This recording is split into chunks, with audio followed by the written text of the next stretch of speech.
Okay, now let me show you how we can archive files. But So, where is the slide?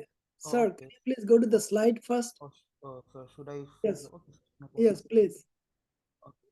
So So in the then slide, there is some shell command. I think we should skip this no, we one. can pass those. Go Yeah. go to whatever you have Yeah, archive. sure. Yeah. Oh, okay. So this is history. Like, let me show the history.